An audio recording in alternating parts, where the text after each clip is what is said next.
Estamos aprendendo como ler vários tipos de literatura da Bíblia. E vamos começar falando sobre narrativa bíblica. As narrativas, em sua forma mais básica, têm personagens vivendo em determinado contexto e passando por uma série de eventos. E o modo como esses eventos são escolhidos e organizados pelo autor chama-se enredo. Um enredo básico começa com uma personagem no seu contexto. Mas então algo novo e inesperado acontece, causando problemas que levam a um conflito final que é resolvido. E a personagem descobre que mudou e agora vive uma nova situação normal. Agora, quando lemos narrativas, é importante entender cada cena no contexto do enredo geral.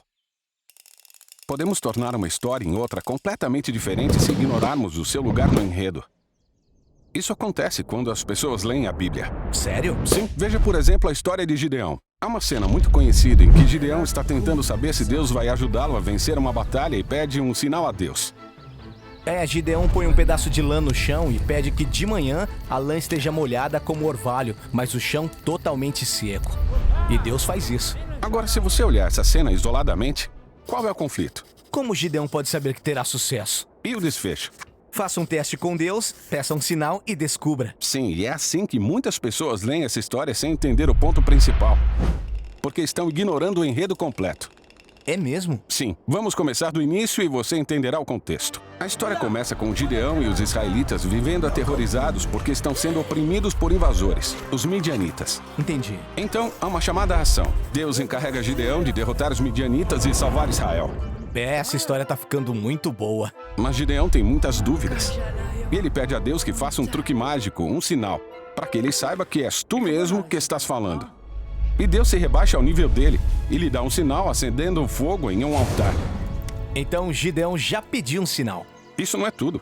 Na cena seguinte, Deus ordena a Gideão que derrube um altar de outro Deus. Mas Gideão está com tanto medo que faz isso à noite. Então Gideão é cético e meio covarde. Chegamos agora ao momento em que Gideão está prestes a enfrentar os midianitas, mas ainda tem dúvidas, por isso ele pede outro sinal, o pedaço de lã. Ele diz, quero saber se tu realmente me usarás para libertar Israel. E Deus dá o sinal que ele pede. Mas ele continua em dúvida e pede outro sinal, que é só uma variação do anterior.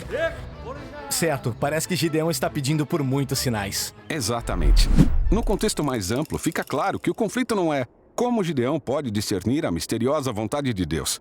O verdadeiro conflito é quando esse cara vai tomar jeito e começar a confiar em Deus. Certo, então qual é o desfecho? Vamos continuar lendo. Gideão reúne um grande exército, 30 mil soldados, para lutar contra os midianitas. E Deus diz, não, são soldados demais. Ele diminui o exército para 300 homens. Por que ele fez isso? Bom, Gideão tinha testado Deus. Agora Deus está fazendo a mesma coisa. Ele fala para Gideão fornecer cornetas e tochas aos 300 soldados, cercar os midianitas à noite e fazer muito barulho com esses objetos nas colinas. Parece meio ridículo, mas Gideão obedece.